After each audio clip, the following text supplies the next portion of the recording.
ఇన్నాళ్ళు మీకోసమే పనిచేశాం, మీరున్నారు అని ధైర్యంతోనే అడిగేశాం. ఇప్పుడు ఓడిపోయామని కనిపించకుండా పట్టించుకోకుండా ఉన్నట్టుండి మాయమైతే మా పరిస్థితి ఏంటి? ఇవి హిందూపురం వైసీపీ కింది స్థాయి నేతల నుంచి వినిపిస్తున్న ప్రశ్నలు. మీరే మాకు భరోసా, లేకుంటే మా పోరాటం ఎలా చేయాలి, అధికార పక్షాన్ని ఎలా నిలదీయాలి అంటూ నిలదీస్తున్నారు.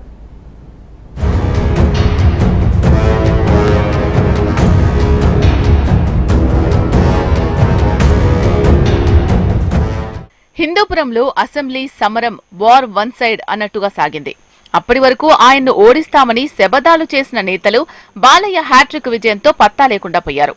పార్టీ ఆవిర్భావం నుంచి టీడీపీ కంచుకోటగా, నందమూరి కుటుంబానికి పెట్టని కోటగా నిలుస్తున్న హిందూపురం నియోజకవర్గంలో ఎమ్మెల్యే బాలయ్యకు తిరుగులేని విజయాన్ని అందించిన ప్రజలు మరోమారు నందమూరి కుటుంబంపై తమ అభిమానాన్ని చాటుకున్నారు.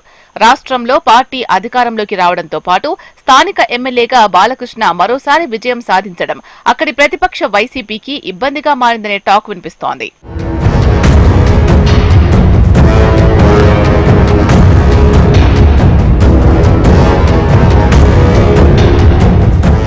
ఇటీవల జరిగిన అసెంబ్లీ ఎన్నికల్లో హిందూపురంలో జెండా ఎగరవేయాలని గట్టి ప్రయత్నాలు చేసింది వైసీపీ.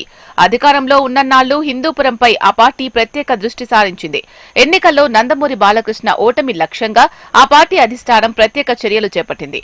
రాయలసీమ ఇన్ఛార్జిగా ఉన్న అప్పటి మంత్రి పెద్దిరెడ్డి రామచంద్రారెడ్డిని రంగంలోకి దింపింది. పార్టీ గెలుపు కోసం ఆయన నియోజకవర్గంలో కలియ తిరిగారు. క్యాడర్ను సమాయత్తం చేశారు. ఎలాగైనా బాలకృష్ణను ఓడించాలి అన్న లక్ష్యంతో పనిచేశారు.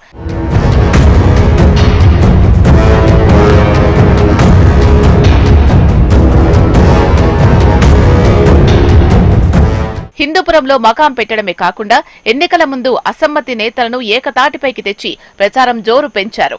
పార్టీలో వర్గాలుగా ఉన్న నవిల్ నిశ్చల్, కొండూరు వేణుగోపాల్ రెడ్డి, చౌలూరు మధుమతిరెడ్డి లాంటి నేతలను కలిపే ప్రయత్నం చేశారు.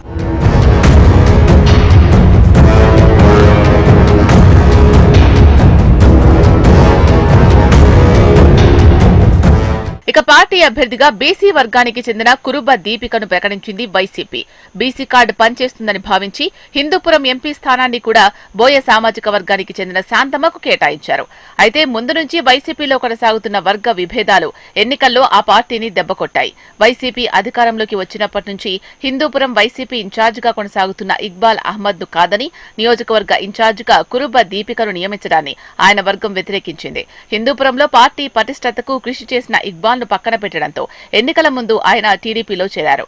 మైనార్టీ వర్గ నేతలు టీడీపీకి మద్దతు పలికారు. దాంతో ఎన్నికల్లో టీడీపీకి తిరుగులేని మెజార్టీ లభించింది.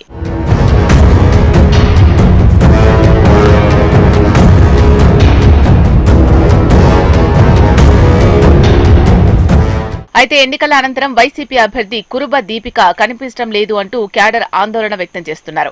ఎన్నికల్లో ఓటమి అనంతరం ఆమె స్థానికంగా లేకపోవడంపై ఆ పార్టీ నేతలు విమర్శలు గుప్పిస్తున్నారు. ఓడిపోయామని కనిపించకుండా నియోజకవర్గం వదిలేసి వెళ్తే బూత్ స్థాయిలో క్రియాశీలకంగా వ్యవహరించిన తమ పరిస్థితి ఏంటని మదనపడుతున్నారట వైసీపీ కింది స్థాయి నేతలు. ప్రతిపక్షంలో ఉన్నప్పుడే నాయకులు కార్యకర్తలకు అండగా నిలవాలని, అప్పుడే నేతల అవసరం తమకుంటుందని చెబుతున్నారు కార్యకర్తలు. ఇప్పటికైనా నేతలు కార్యకర్తలకు భరోసా కల్పించేలా